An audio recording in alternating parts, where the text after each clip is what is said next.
ముఖ్యంగా గ్రహణ సమయం లోపల నదీ స్నానము చాలా ఉత్తమమైనటువంటిది. మహానదులకు వెళ్ళి, జీవనదులకు వెళ్ళి స్నానం చేయడము చాలా పుణ్యప్రదమైనటువంటిది.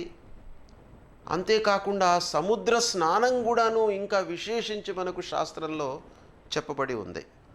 నదీ స్నానము, తటాక స్నానము, సముద్ర స్నానము ఇవి వీలు కానటువంటి వాళ్ళు ఇంటిలోనే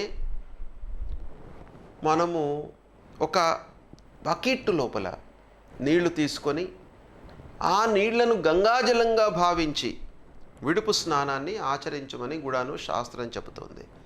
పూర్వకాలము ఇళ్లల్లో మన స్నాన గదుల లోపల ఒక గంగాళము అనేటువంటి వాళ్ళు, అంటే ఒక పాత్ర, దాని పేరే గంగాళము, గంగాలయము.